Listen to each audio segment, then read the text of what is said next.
Nerds and geeks, it's about to definitely go down deep, deep, deep into darkness.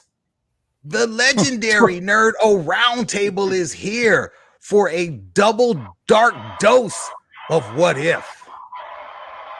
Man, oh man, oh man. I'm looking for some upliftment after yet a second trip into the damn world of hopelessness with Marvel's What If. Tom is talking Cunningham what it is, good sir. Hello. Anthony from 2 Cubicles Down. Hello. Ryan Twitch Master McBain.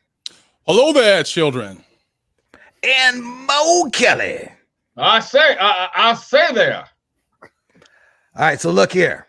Last week, because we spent all our money on Shang-Chi and the Legend of the Ten Rings and the fight that was, we did not, first of all, get into what if Doctor Strange lost his heart instead of his hands, and that is why we are doing a double dose of Nerdorama What If reviews, reviewing that as well as yesterday or today, I saw yesterday, but today's episode of What If ...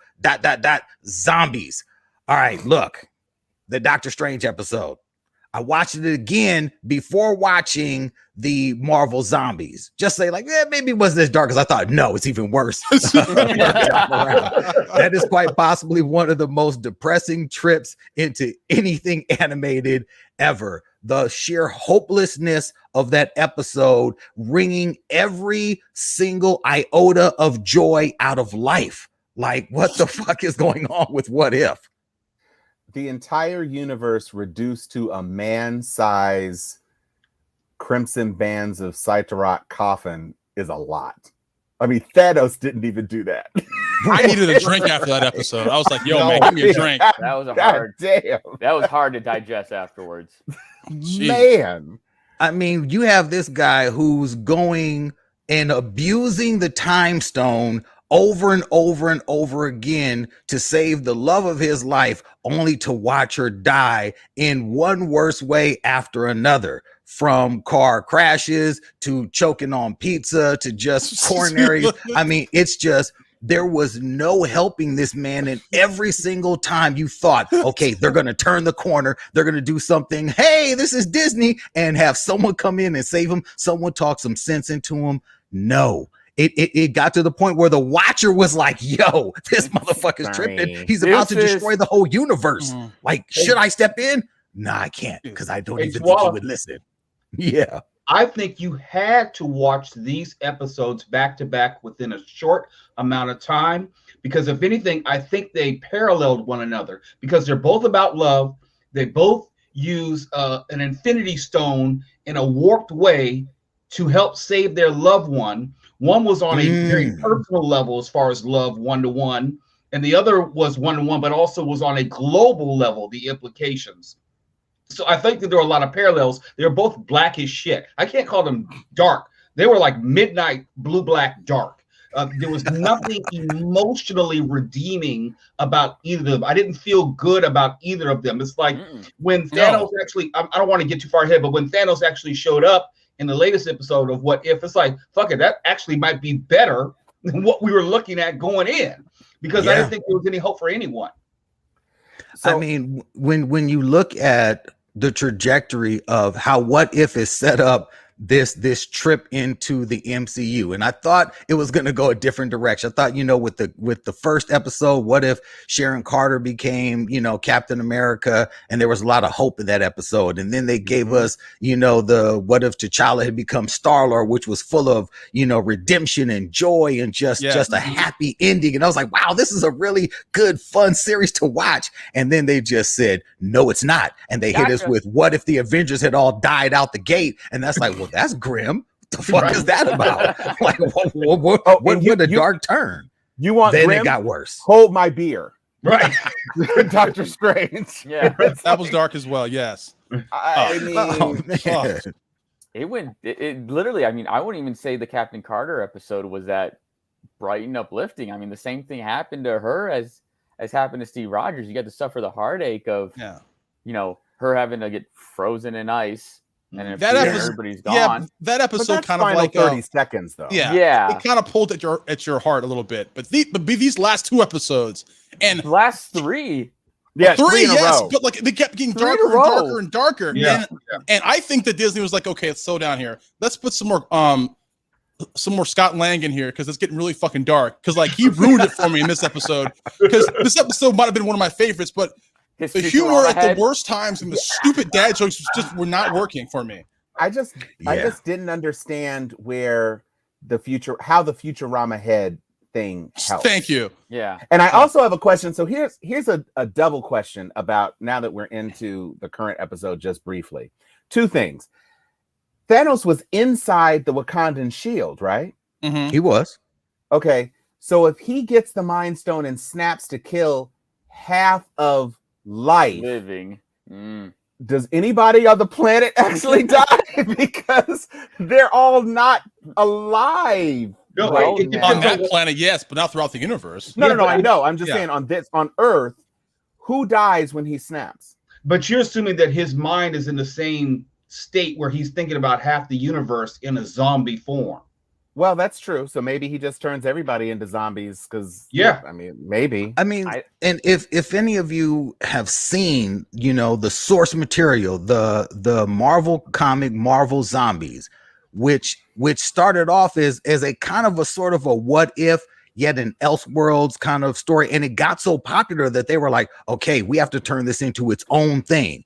And it was a world that was full of just some of the most graphic, just horrible murders and just killings, where you had zombies who were fully functional. This is Captain America, and he's a zombie, and he's out there just throwing his shield and taking people's heads off to eat more meat, to eat more people. Yeah, the Hulk zombie, even Galactus got turned into a fucking zombie when he came down to the planet to try to say, well, I'm Galactus and I got this. No, motherfucker, you're a zombie too now. I didn't know if this series or this episode was going to be as hopeless as that comic book, because that's a comic story that didn't end on a good note. It really didn't. And even when they tried to bring it back, it was like, no, shit is still bad. We're just letting you know how bad it got. The fact that they started off and they said it's the Avengers' fault, because when they stopped in to try to stop this zombie, plague, we're the Avengers, haha. And then Cap got bit, and then they all got ransacked on the bridge, San Francisco bridge. That was like, oh well, shit. Yeah, How come Hank Pym is always Dude. fucking shit up. Dude, Dude, talk about going to that Hank somewhere Pym not bite. prepared. They weren't prepared. Like, dude, like, what y'all know what you're doing? Again, isn't Iron Man and T'Challa, aren't they in their vibranium suits? How's he biting through? No. Remember, Tony, he slept, he jumped down and had his helmet down. Like he was thinking, I'm fucking Tony Stark. Because when they all came out, they were all just, look at me, I'm in Avengers. And Vision actually captured Black Panther. Black Panther. Yeah. So Vision chopped Black Panther's leg off as a snack for Wanda. So his vibranium didn't mean shit, I guess, against that Mind Stone. And again, this is an episode where it all starts off where Scott Lang and his adventures, into the quantum zone, it all fucked everything up. Well, actually, they blame this one more on Janet, and her desire to go get her mom. And when they got down there, they were like, oh shit, mom's is really fucked up. She's a zombie. And they brought it back. They brought that back to the world. I was like, oh, that's interesting. That's an interesting take on the Marvel zombie plague and how it started, but where it went, the fact that we're seeing really and truly, and I think that if the Zompoc was real, I think it would spread that fast just because of how fast COVID spreads, and the fact that fuckers are just stupid. We'd be out there and all of us would be getting bit. But there was no hope in this episode. I know they tried to give us hope. They tried to give us the Hank Pym head, which was, again, that was the only thing that annoyed me about this episode. I was wait, what? What are you talking about? You cannot put a human head in a jar and just let it function and speak. There's no esophagus, no nothing. How is this possible? That to me was just, I understand. I get it. It's a cartoon, but it's a cartoon that's supposed to be based on some type of reality. You can't do that. You can't have the Futurama floating head. That was stupid, and the dad jokes were bothersome after a while. At the worst times, dude, they're about to fucking die from Wanda, who's a zombie. Her powers are off the charts, and he's just cracking jokes. Like, dude, shut up. Well, that's I did like they used him though. Yeah, I liked the fact that these zombies, perhaps owing to the fact that the virus was a quantum virus, actually retained their entire skill set and they could think and process strategically.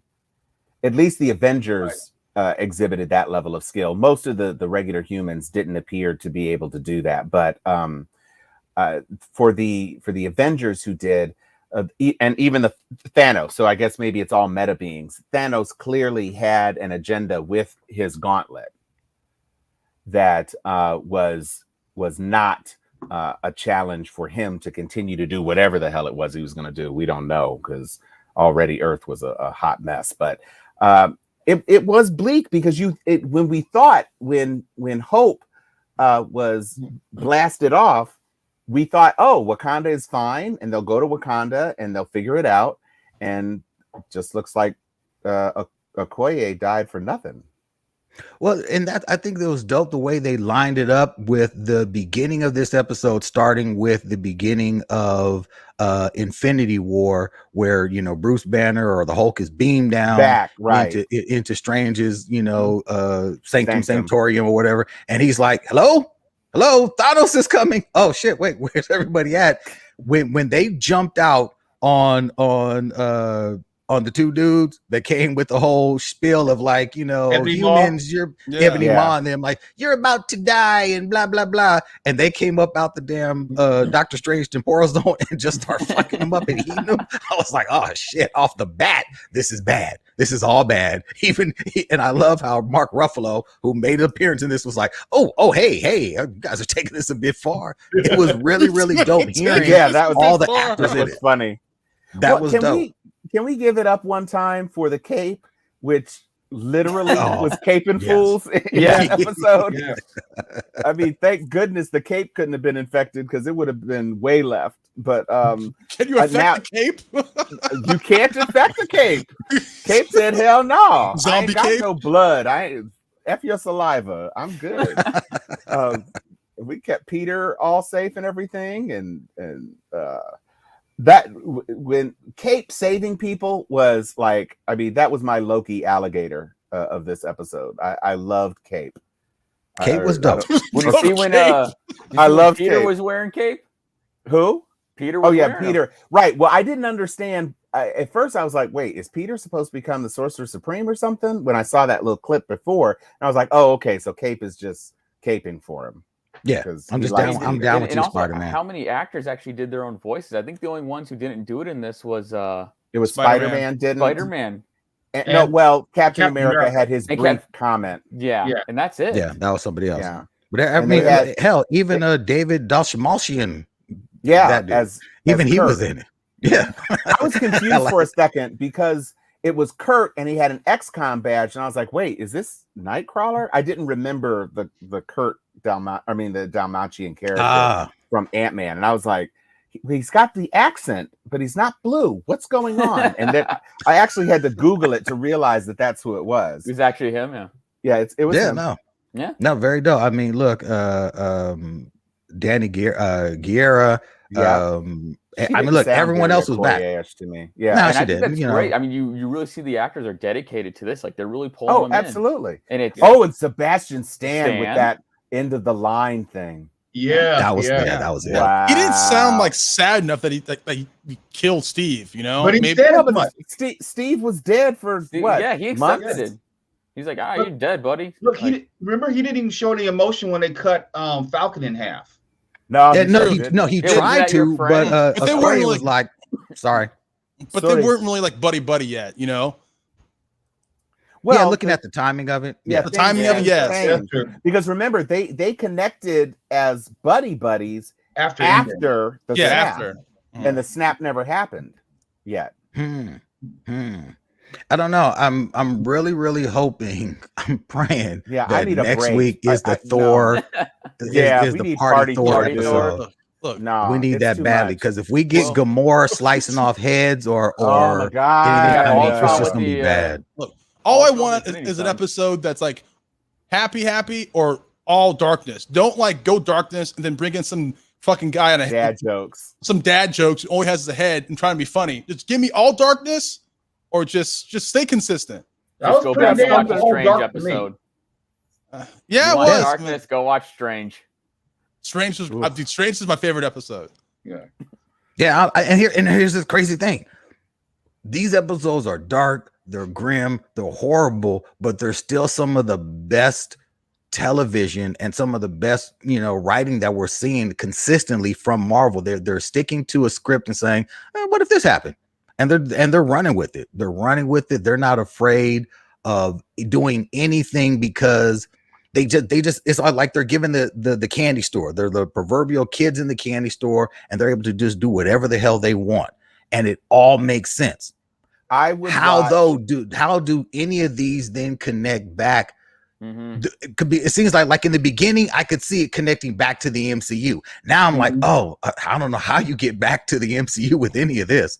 Like, or is it just like this is just a standalone? Yeah.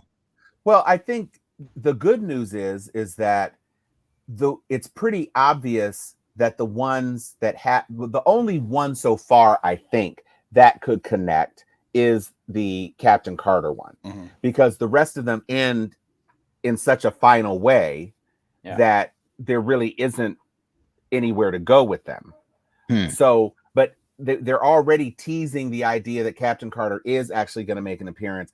You obviously can't do anything with Boseman as Star-Lord. So, you're pretty much kind of left with, you've got these two, and then you've got three cautionary tales. We know that Chris Hemsworth is back, and we know that he's not going to be back as chubby Thor. So he's going to be back as fit Thor. And so maybe there's some bridge that can be done with that, because maybe Party Thor never does get fat because there is no snap or whatever. So there are ways that you could introduce it, but we do know that in what is supposed to be the final episode, it's the really, really dark one where Ultron has the Infinity Gauntlet. Yeah, like this. So it's like darker than damn. Well, I mean, I'm just saying it's supposed to be the ultimate, the biggest one with the biggest consequences, because as of right now, even this last episode mostly just impacted the Earth, and the Loki episode, or the Dead Avengers, mostly impacted the Earth, with the potential of impacting the universe, because there aren't any Avengers left to ultimately stop Thanos if Thanos does, emerge. But I would happily watch the 4-hour extended version of anything set in the Marvel What If universe, because it has been an exceptional ride. It's been an enjoyable ride. It's been a thrill ride sometimes. It's got the classic humor. My only quibble really is that, for whatever reason, Ruffalo was better in this episode than he was in his previous appearance. They just don't really sound like themselves. And I don't know if it's because they don't look like themselves, and so my brain is saying this has got to be somebody different, but they don't really sound the way Chadwick Boseman did, I guess. They're in a booth somewhere. Well, no, I get it. I understand why. I'm just saying it takes me out a little bit when I have to mentally juggle myself to say, yes, that is Sebastian Stan. You're right, because Sebastian Stan did not sound like Bucky. He didn't in this episode. He didn't. Yeah, but T'Challa didn't sound like T'Challa in this episode, but he sounded like him in the second episode. It was really weird. I noticed heard a difference in his voice in this episode than when he did episode 2. I thought it was the reverse. I thought he sounded more like himself, perhaps because he was saying lines that T'Challa would say as a king. I found him to sound more like Black Panther in this one than any other one. That's where it was kind of throwing off. I was hearing, it felt like they just took the snippets of what he said from the movies and implanted those phrases in this episode. I mean, they said that he recorded the material. It sounded like that. But let's remember too, at the time this was likely recorded, he was in later stages of cancer, probably. So it might have been trickier for him to get, the same read that he would have gotten if he were in full health. Hey, Tom, and we all know someone who's passed from cancer. So if his weight was dramatically less, that would definitively make a huge difference. Voice. Absolutely.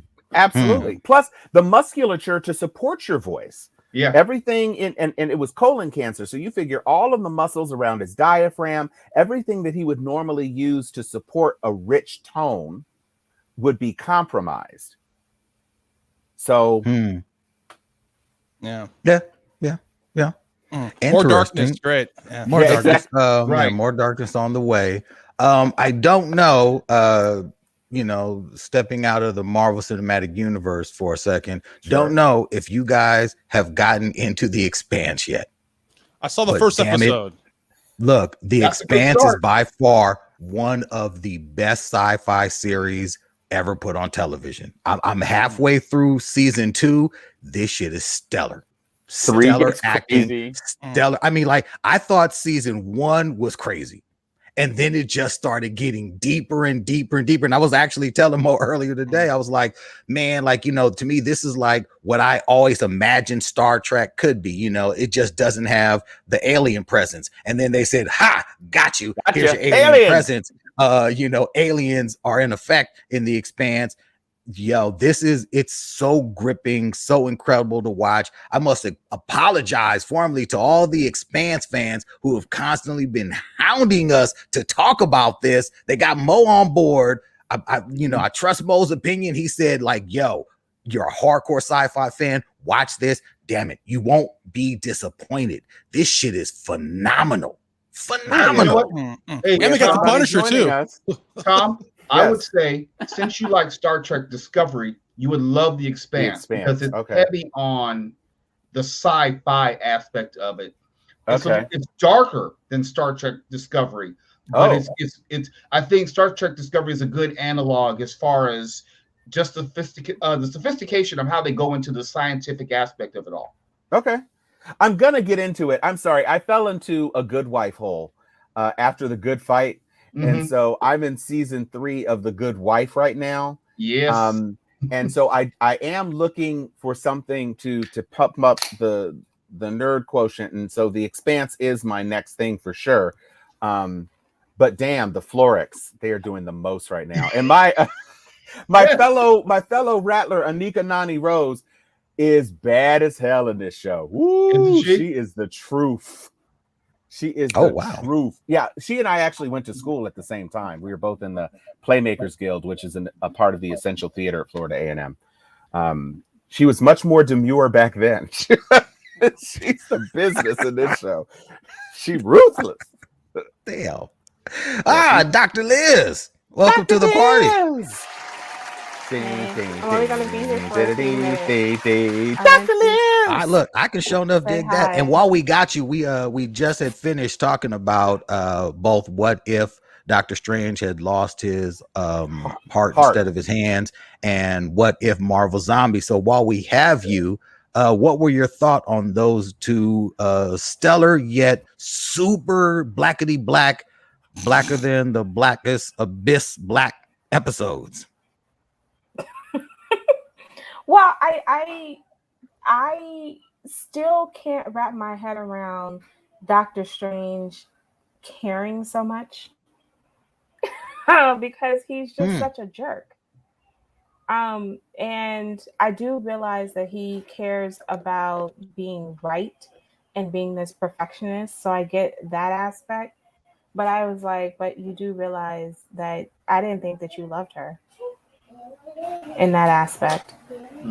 Well, he was definitely in the comics before his transformation into the Sorcerer Supreme.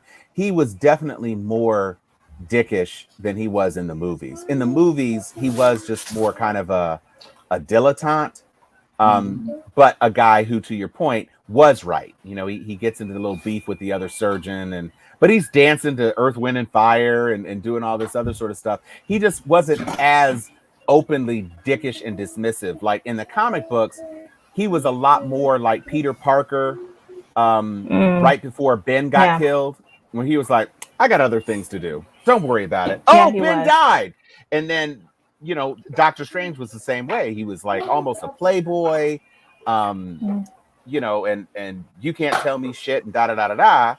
But by the time we meet him in the MCU, perhaps owing to Benedict Cumberbatch and just, tweaking the way that the show worked, he needed a stronger love interest, and it couldn't be Clea.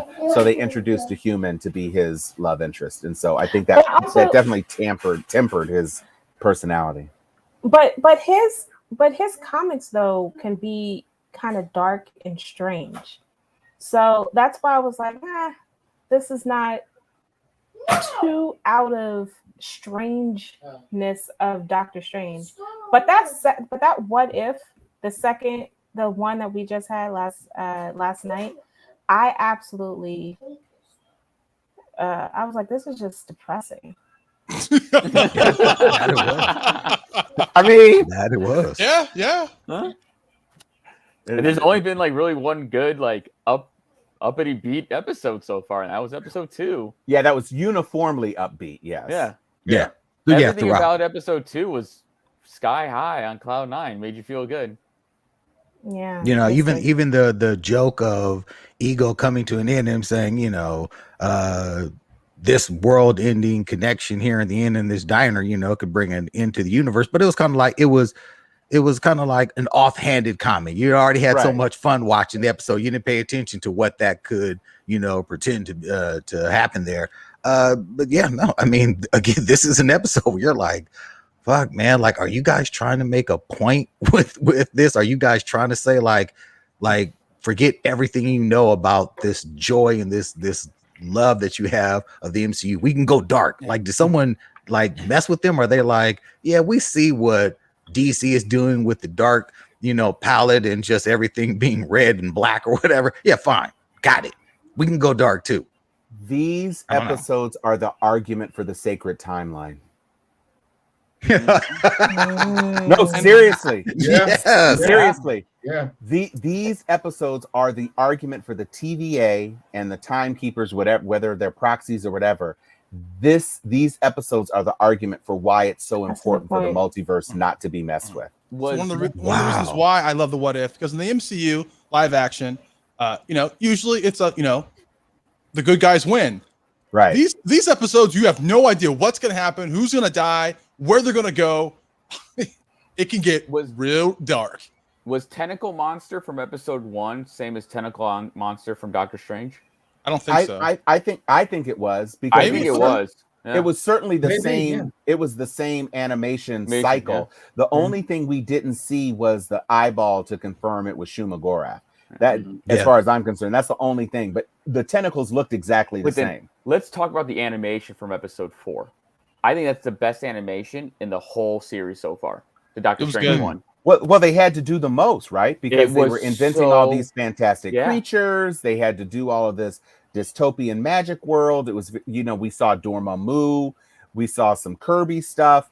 It really ran the gamut because they leaned heavy into the Kirby psychedelica of Strange's world. So yeah, I agree. It was outstanding. Can I give it up to Marvel for this? Again, it's fan servicing. In other words, if you've seen the movies, you can better appreciate it. But everything they've taken from the movies, they're giving you almost exact frames, or at least the framing of the scenes. It's like you're looking at the movie through the same lens.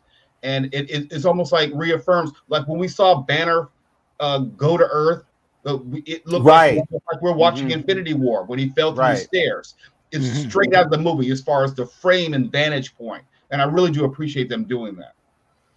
Yeah, I'm wondering, when I look at this animation style, at times it looks like these are animated overlays over the actual film cells.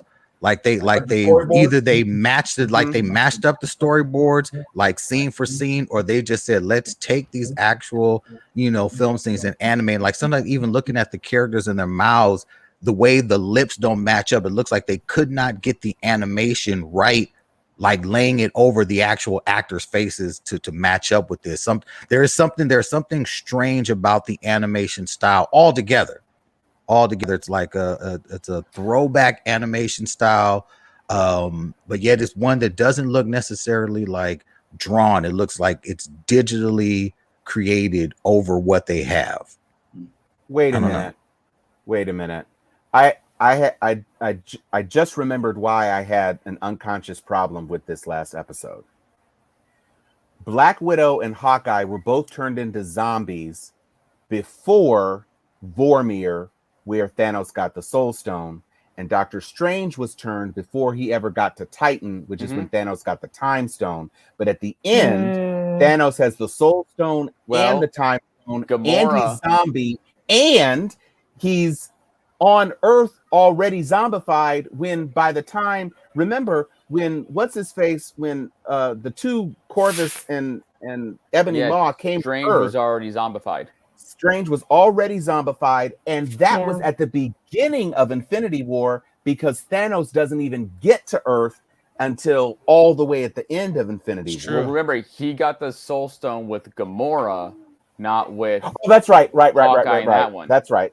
But my still confusion is with the Time Stone off of Strange, because Strange still had the amulet. Right. Yeah, my question is, when did Thanos become a zombie? Well, sometime after he landed in Wakanda, because in the movie, his people landed in Wakanda. Yeah, but how did the zombies get into actual Wakanda? Well, we don't know, because it could be that his forces, without the Black Panther and the other Avengers, they couldn't actually fight off Thanos's forces. And once some of Thanos's forces got in, some zombies also got in, and then they ran amok, and then they were able to reclaim the shield, but not before that breach allowed for a zombie infestation, which trapped Thanos inside, zombified as well. Yeah, but he also had the Space Stone, so he could bring some folks with him. Well, that's true too. He knew how to do. They still. But he wouldn't want to be zombied, though. I don't think. Well, maybe. What if he thought he was too powerful? What if he was like, "No, zombies can't fade me." Oh, ouch! I'm bitten. Well, but it takes is one bite.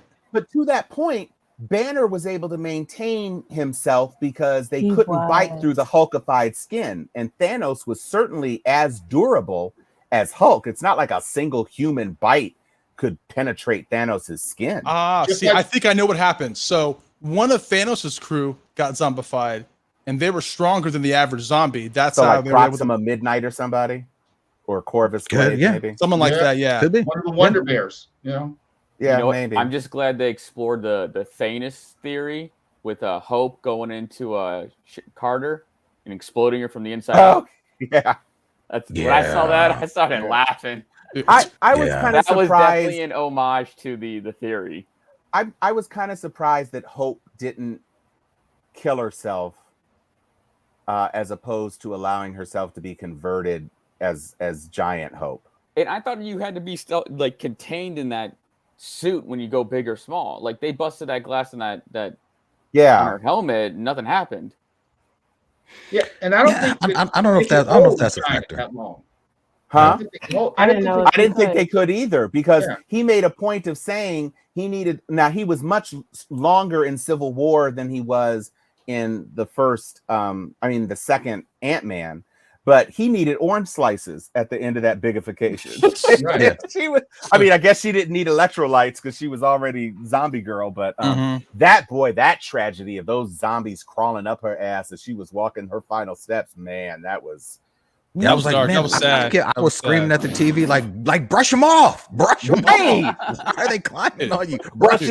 She was holding them in her hands. She couldn't brush because she had the rest of the people in her hand. She had the whole Avengers in her hand. She had all the regular Avengers. It got me more upset, or like I was like, wow.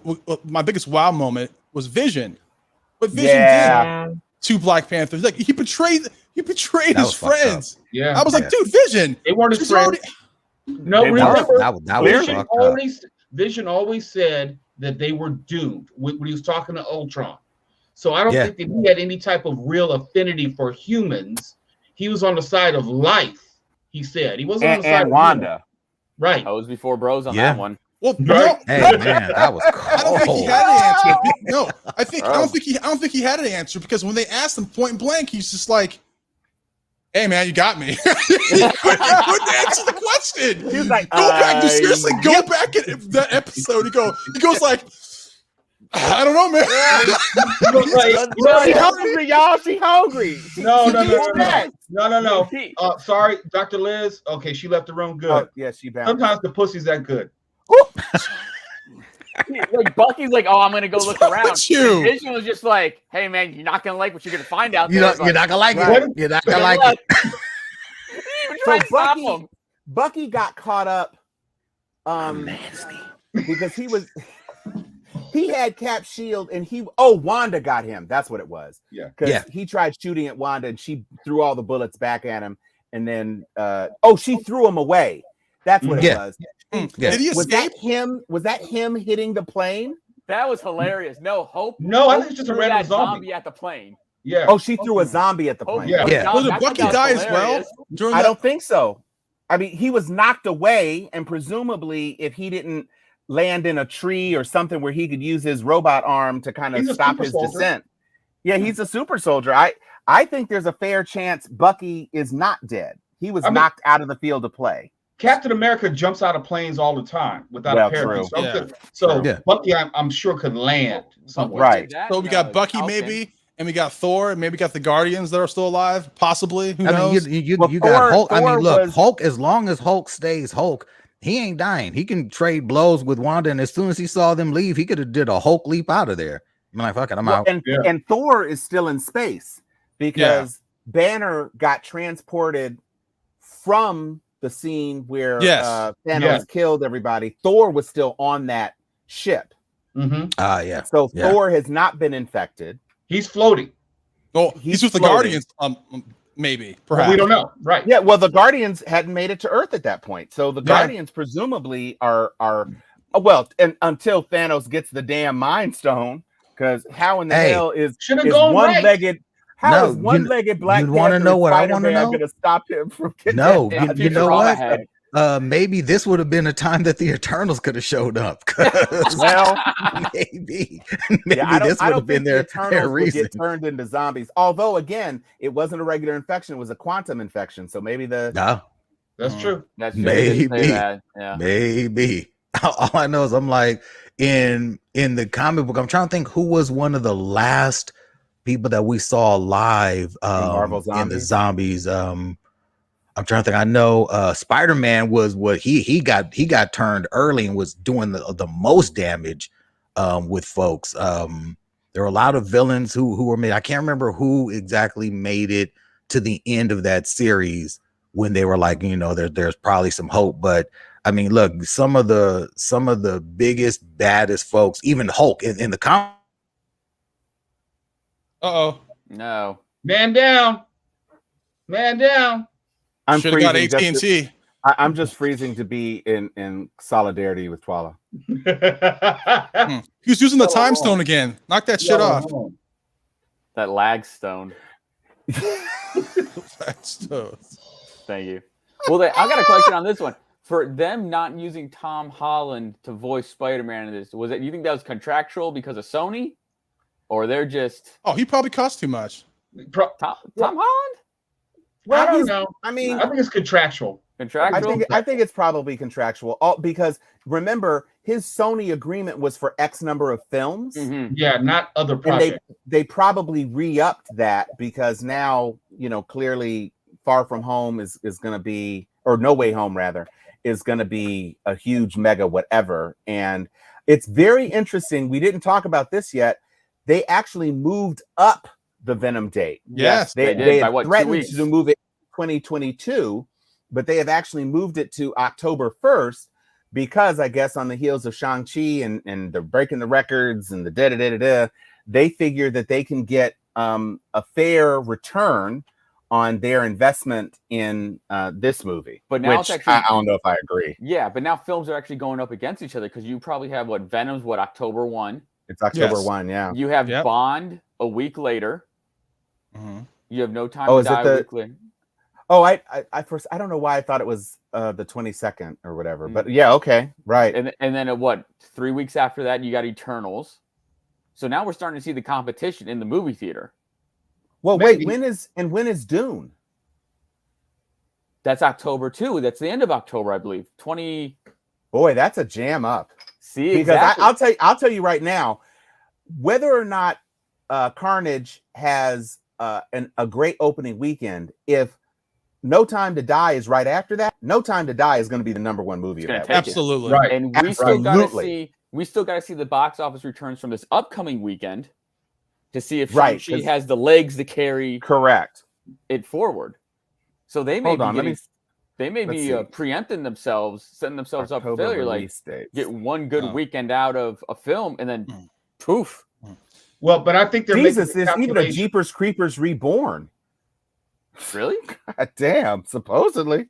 But I think they're making a calculation as far as not all the theaters may be open as we get to the holidays. And they're trying to beat any type of negative momentum in a COVID sense if we start sliding back in that direction. And I think you're right. No Time to Die is October 8th. Halloween Kills, which is that reboot, is October 15th.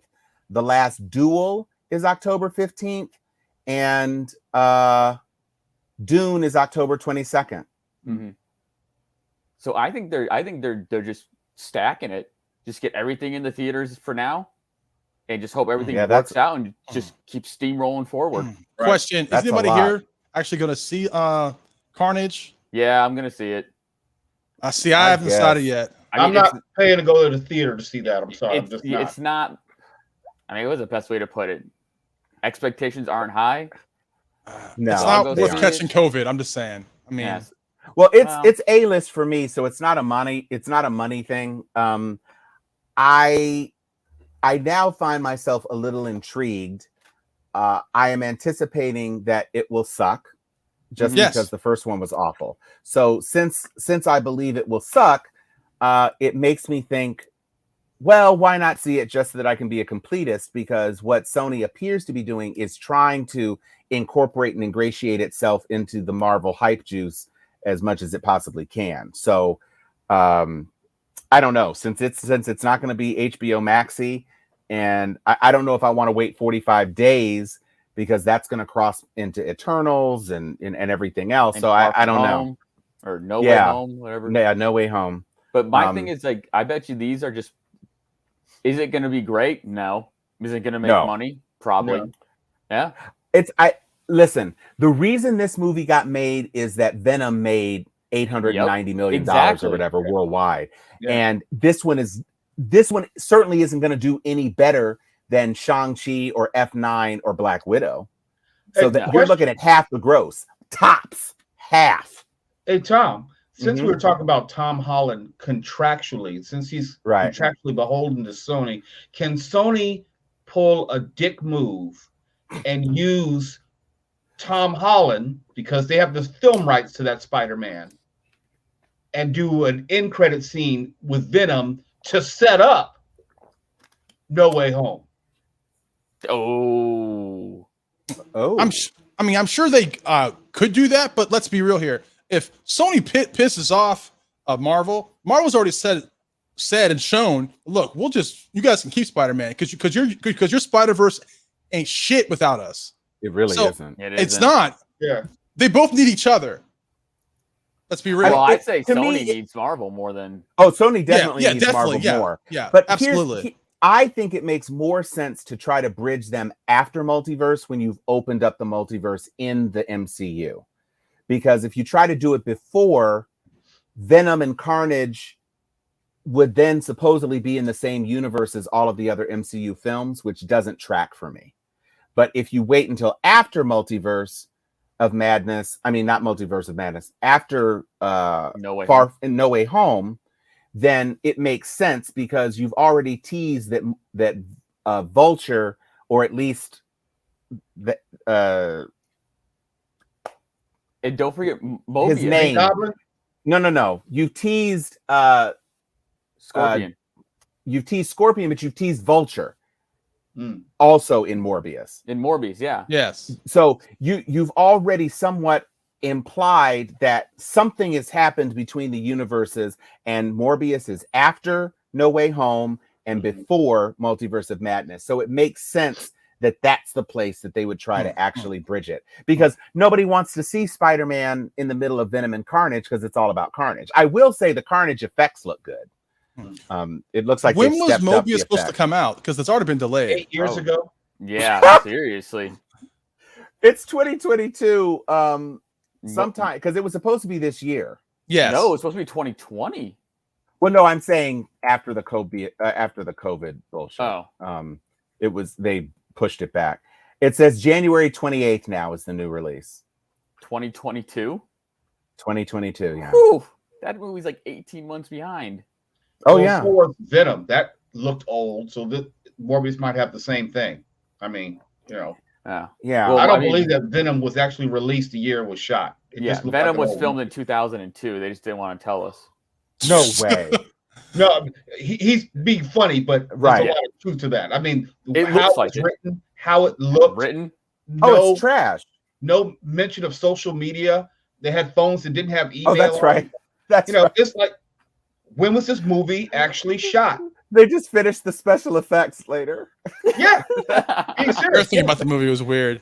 At the very ending, when he's walking into the store, it's light outside. And then when he walks out, it's dark. Like, dude, how long were you in that fucking store?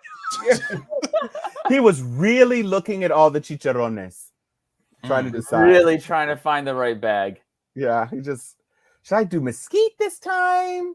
Do I want the limon on it or the chili? Special? Yeah, I just don't. I have to say, I don't like the Tom Hardy Venom because Tom Hardy isn't enough of a dick, and Venom is super vicious for Tom Hardy to not be a dick. And in all of the trailers, until they introduced Cletus going full on Cletus Cassidy, it was Venom is basically treating Tom Hardy like a hoe. Mm-hmm. And that's not. It's supposed to be symbiotic. It's supposed to be a merged personality, perhaps with Venom and Venom's hatred, but hatred for whom? There's no whom to drive the hatred. Mm-hmm. Yeah, so it's just he's already an anti-hero without ever being a villain, and he just kind of fell into that he's not role. well written. I totally agree. And I'll tell you this much. Now that they basically told us the full-on Sinister Six are a part of No Way Home, that was a whole thing that Sony was trying to do. They were trying to build their universe, a separate piece of the Spider-Verse on the Sinister Six. Yeah, with Andrew Garfield. Right, with Andrew. Well, yeah, as the spinoff. Because Dehane was supposed to be kind of an anchor for that. They showed Vulture. They showed Octavius's arms. And now all of those people are going to be in No Way Home, including Sandman, which I didn't even see in the. I wasn't paying attention during the Electro thing that was Sandman in the mix as well. So that's even more impressive. They'd already introduced Rhino as well, so he could. Right, they had introduced Rhino. Yep, Rhino's the only one. They didn't introduce Scorpion, but Scorpion has been introduced now. He was introduced in Homecoming. In Homecoming, in right? jail. I'm saying in the Garfield verse, the Garfield, they had not introduced Scorpion, but now they have introduced Scorpion. So on screen, we have literally seen Scorpion, Electro, Rhino, Sandman, Octopus, Green Goblin. I don't think. Oh, and Lizard. We've seen Lizard too. Well, Vulture. Oh, and Vulture. Yeah. So you've got the erratic 8 at this point. So the Sinister Six changed a couple of times, and Kraven supposedly is on the horizon eventually. What's his name playing Kraven? Please no. Do not do the Kraven movie. No, do not do the Kraven movie. Well, apparently they're going to do it. Well, and Morbius, but I mean Morbius is still in the. Oh, that's right. Yeah, but we just haven't seen him. Play. But Morbius, he's not one of the Spider-Man villains. He's like an annoyance to Spider-Man. He's like Dude, stop biting people. He's not a core villain, but because of the bite and the blood and all of the things with clones and infections and all this other stuff, Morbius ends up playing in the Spider-Man sandbox a fair amount. Yeah. Since we're talking about vampires, how are they going to bring in Blade and vampires into the MCU? When they bring they've already hinted that vampires are extremely powerful by way of Loki. Yeah. You know. And you know what's interesting is there's this huge thing going on right now on Twitter. It was started. I think that the hashtag was like "Get It Right." Blade started it all. And now, you know, and the new director of Blade, of the forthcoming Blade film, is like, look, Marvel needs to give Blade its just due. It all started with Blade. It did not start with X-Men or Spider-Man. And even Feige has weighed in and said, no, mad props to Wesley Snipes and Blade for starting it all, for giving us the vision, giving us the idea and the belief that it could happen, it could be successful. He did it unapologetically, and it was the spark that we needed to try to even pursue this whole world of doing superhero films. It all started with Wesley Snipes and Blade. So now everyone is like, do not erase Wesley Snipes' contributions to the Marvel Cinematic Universe. That's like huge on social media right now. Can we still erase Stephen Dorff's contribution? Yes. Yeah. Well, I'll tell you this, though. In Doctor Strange, they have already introduced the Book of Cagliostro, and that is the book that has the enchantment that created vampirism. So they haven't referred to that piece of it, but they have introduced the tome, because that's how they ended up destroying Dracula, you know, temporarily or whatever. Have you guys watched Doctor Strange movie yet lately, after watching everything we've seen now? Yes. I haven't watched it in a while. But, so there's a line in that movie where it says Dormammu hides at the place beyond time. When he's talking, and I'm just like, they've been setting this shit up since here. Oh, yeah. And I'm like, this is just you go back and you rewatch the old movies, and you see how far back they've been plotting this stuff. But Feige, that's because Feige is the real deal. Exactly. I mean... Yeah. But I said about maybe a month and a half ago, talking about Doctor Strange, where they introduced all, I'll say, the parameters of the multiverse in that first Doctor Strange movie. Absolutely. Like, I think that Doctor Strange movie, the first one, is going to be key for Phase 4 moving on. I even saw something on YouTube where it shows that the sequence that we see in the No Way Home trailer of presumably Peter falling into the multiverse exactly tracks with the same energy tendrils and the same colors of the same energy tendrils that we saw in Doctor Strange, with the same background of the character falling into the same nexus as Strange fell into in the first Doctor Strange movie. So they're really connected. You have to go back when she deals with him and punches like the 20 Stranges out of him, and then he goes on that psychedelic trip, and he falls into this big thing, and there's an energy stream going out of each of his extremities. Look at the No Way Home trailer and look at that same sequence, and the tunnel that he goes in even is exactly the same. So they are messing with people. That is a rabbit hole. They are serious. Even to the point where Tom Holland is shown wearing the exact same clothes that Tobey Maguire's Peter Parker is playing. Same blue shirt, same jacket, same tie. So they are not playing games with people. I posted that picture in chat. Yeah. It's, I mean, they are. This is what world building actually is. When you do it right. The question then is, are you all going to be rushing to theaters to see Venom 2, Let There Be Carnage? No, probably not. No. Not rushing. Oh yeah, you were in the time stone. I was in limbo. We were having this discussion. So that's a big no. But here's my other question. They are now saying that the Flashpoint trailer is about to drop in a number of weeks. And that would make sense, because what's name said that that's one of the things that they're supposed to be giving us at DC Fandom. No, at DC Fandom, they said that we're going to get the Flash trailer, the first look at Black Adam, the actual Batman trailers for Shazam, and one other project that they have in the works. There's one other film that's supposed to also, I think, the first looks at Batman, like some just stills, at least not a trailer or anything, but just like some behind the scenes stills from the Batgirl, Batwoman, Batgirl, whichever one they're doing for the HBO Max app. Man, that would be hot if it was like a real universe and they're all connected. I mean, wouldn't that be though? You know what? Wouldn't that be? Those 5 trailers are definitely going to be as impressive as the 5 full-length Marvel movies that are happening in the next 3 months. I mean, it's like, what are you trying to do, asshole? You had Suicide Squad that tanked, and you've literally got 5 Marvel property movies between now and then. Between now and the release of any of that shit. And you think you're going to blunt momentum? It's not happening, homie.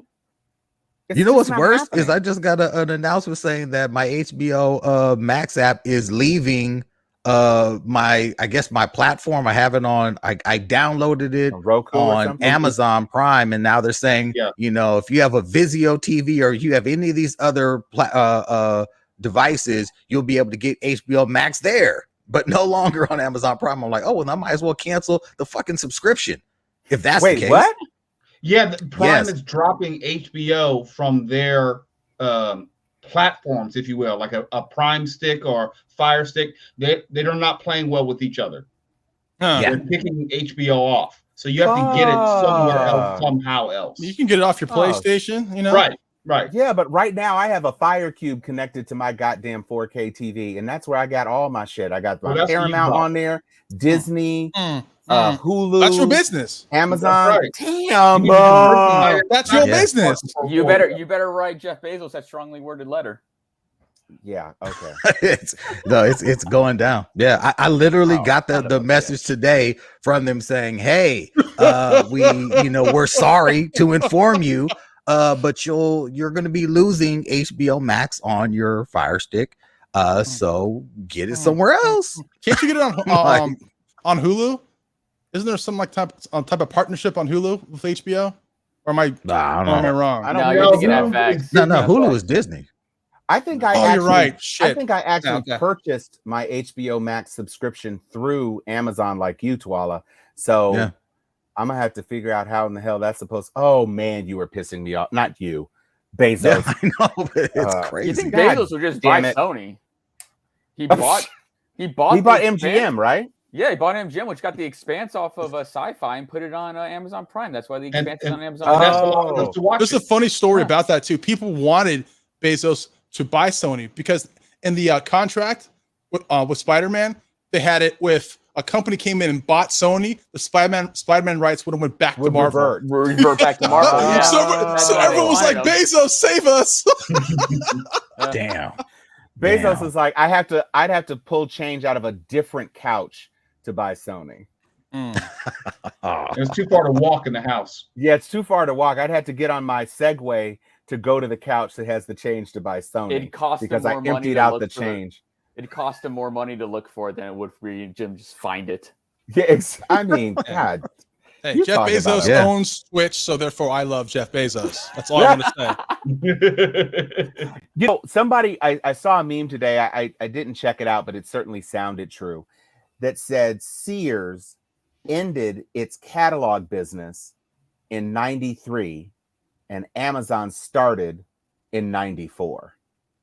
And if Sears had been able to maintain catalog and segue catalog into online, then we might not even have an Amazon because Sears was shipping everything to people. But see, that's about having vision. I mean, if absolutely. If the Thomas guy had vision to know that GPS was coming, right, it's a different story. You know, same with Blockbuster. Right, no vision. Right, no vision. Yeah, you know who else has no vision? That's trippy. Here we go. Wanda.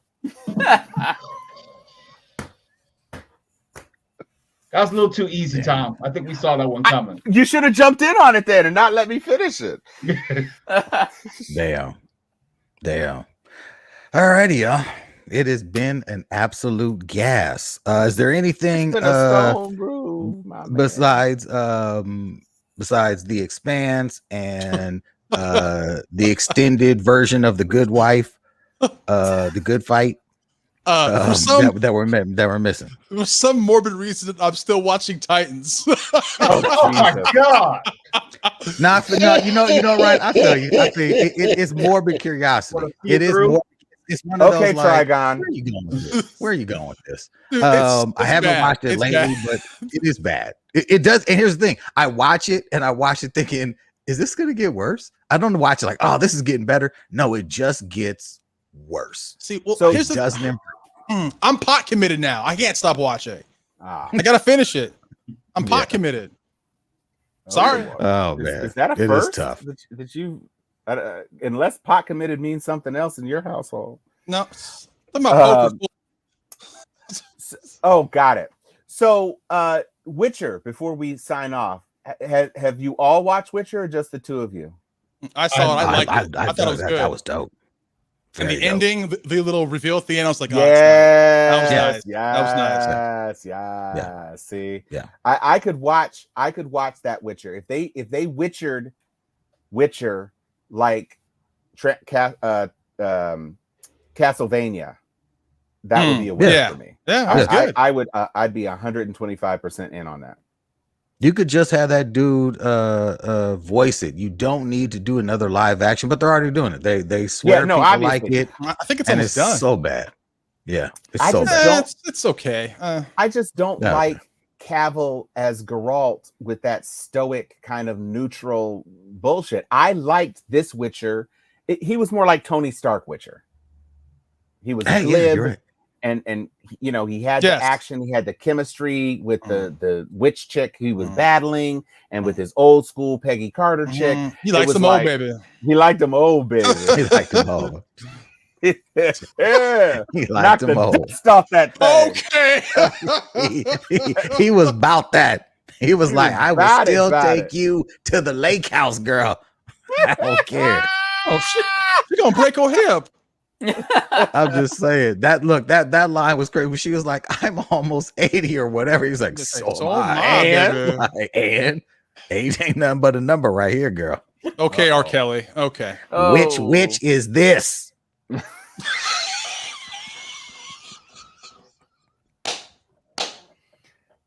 All right.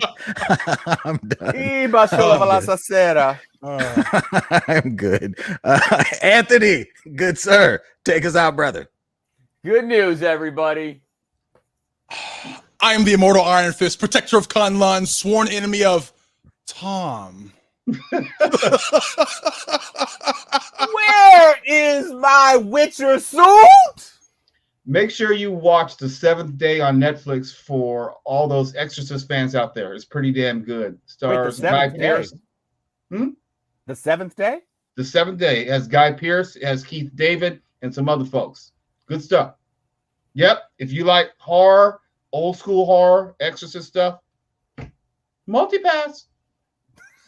There it is. That's an outro for that ass. Excelsior.